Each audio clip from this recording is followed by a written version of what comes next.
உன்னை அடிமைத்தன வீடாகிய எகிப்து தேசத்திலிருந்து புறப்பட பண்ணின உன் தேவனாகிய கர்த்தர் நானே. அல்லேலூயா. ஆண்டவர் சொல்றாரு, உன் தேவனாகிய கர்த்தராய் நான் இருக்கிறபடியினால் நான் செய்கிற முதல் காரியம் என்ன?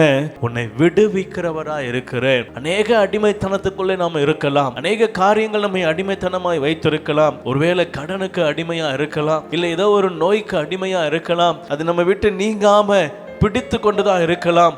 ஆண்டவர் சொல்றாரு, உன் அடிமைத்தன வீடாகிய எகிப்திலிருந்து உன்னை புறப்பட பண்ணின கர்த்தர் நானே. எவ்வளவு பெரிய அடிமைத்தனமா 430 வருஷம் அடிமைத்தனத்தில் இருந்த அந்த ஜனங்களை கர்த்தர் விடுவிக்க கூடுமானால், கர்த்தர் சொல்லுகிறார், குமாரன் விடுதலையாக்கினால் மெய்யாகவே விடுதலையாவீர்கள். ஆண்டவராக இயேசு கிறிஸ்து இந்த நேரத்தில் இதை பார்த்து கொண்டிருக்கிற இந்த வேளையில உங்களை விடுவிக்க விரும்புகிறார். ஏனென்று சொன்னால் அவர் உங்கள் தேவனாகிய கர்த்தர். அவர் உங்களை நேசிக்கிறவராய் இருக்கிறார். உங்கள் மீது அவர் கரிசனை உள்ளவராய், நினைவுள்ளவராய் இருக்கிறார். ஆகவே முதல்ல என் ஜனங்களுக்கு தேவை விடுதலை. அத முதல்ல அவங்களுக்கு கொடுத்துட்டு பின்பு நான் அவர்களை ஆசீர்வதிப்பேன்.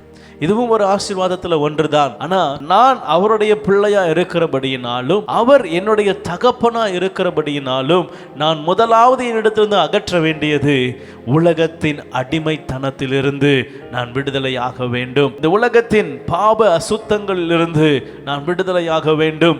இந்த உலகத்தின் கடினமான காரியங்களிலிருந்து நான் விடுதலையாக வேண்டும். ஏனென்று சொன்னால், நான் இந்த உலகத்துக்குரியவன் அல்ல. நான் இந்த உலகத்துக்கு ஒத்த வேஷம் தரிக்க கூடாது. இந்த உலகத்தில் உள்ளவர்களோடு கூட நான் என்னுடைய எல்லா காரியங்களிலும் ஒத்து போகக்கூடாது. நான் பரிசுத்தவானாய் காணப்பட வேண்டும். நான் தேவனுடைய பிள்ளையாய் காணப்பட வேண்டும்.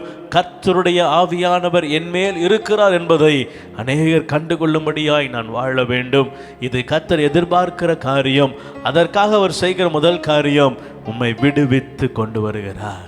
அல்லேலூயா. பார்த்து கொண்டிருக்கிற உங்களுடைய வாழ்க்கையிலும் கர்த்தர் விடுதலையை கொடுத்து உங்களை மீட்க போகிறார். காரணம், அவர் உங்கள் தேவனாகிய கர்த்தர்.